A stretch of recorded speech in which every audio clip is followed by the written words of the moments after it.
Hey, what's up guys? In this video, we'll be talking about why your LCD screen is lying to you and how your histogram can save your landscape photography. Right after this. Hey, what's up guys? I'm David Johnston. Welcome into the video. On this channel, we talk landscape photography, taking you out into the field, showing you how to shoot different things, post-processing techniques, and gear reviews. So if you're new here or if you're into landscape photography at all, consider subscribing below. Now, in this video specifically, we're talking about the histogram and how it can save your photography because your LCD screen may be lying to you. Now, why is that? Why do I say that your LCD screen may be lying to you? Well, it's because that a lot of times your LCD screen misrepresents the color that's appearing in the field that it's showing you. Sometimes your LCD screen can be set to a brighter setting, maybe like a stock setting that it comes with, and sometimes it can be set to like a less bright setting. It depends on which camera model you have and what the stock settings for that camera are. Now, it misrepresents the light that's in the photograph. So if you take a photograph and you see like, wow, that looks really awesome, it may be much brighter than you actually see. You may have different eyesight than it actually represents in the field. So there are different things that appear differently on the LCD screen. I guess we could sum it up by saying, what can save your photography? Your histogram for landscape photography can overall save your photography when you're shooting it in the field because you want to get that light correct when you're shooting in the field. So what can you do?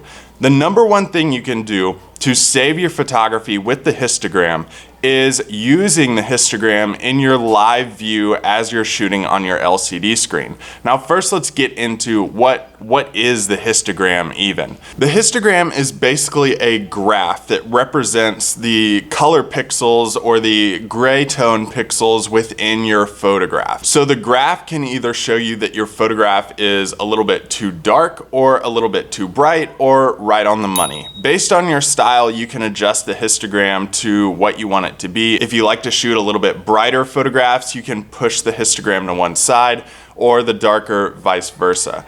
How do you know if your photograph is darker though? Well, if you look at the histogram, if the main curve of the histogram is pushed to the left side of the graph, then you know that your photograph is a little bit too dark. If your photograph is pushed to the right a little bit more, you know that the photograph is a little bit too bright.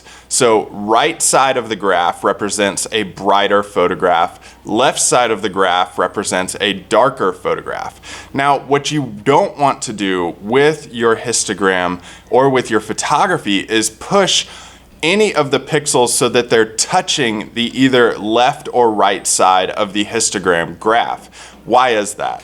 Because if it's touching one of the sides, one of the far ends of the graph, what's happening is it's clipping your colors. And that means that there is actually no color representation within those pixels. That's bad later because you can't edit or adjust those pixels because there's no color data showing up within that pixel count.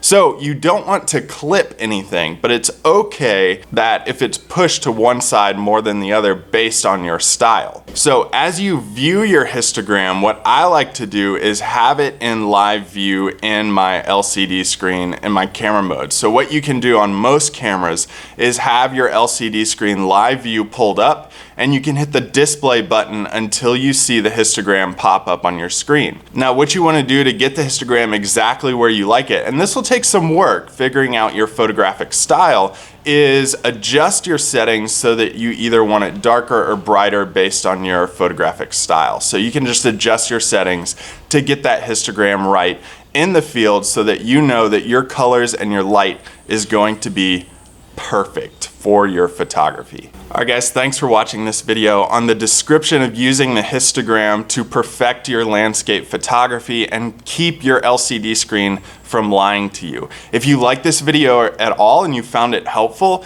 go ahead and don't be shy, hit the thumbs up button, comment below, or if you're into landscape photography at all, consider subscribing below. Now, if you want to keep watching, that's always an option too. You can watch this video on how I used lighter and darker photographs to merge together into one sunset photograph in Arizona, or you can watch this video that YouTube is suggesting you watch based on your search terms.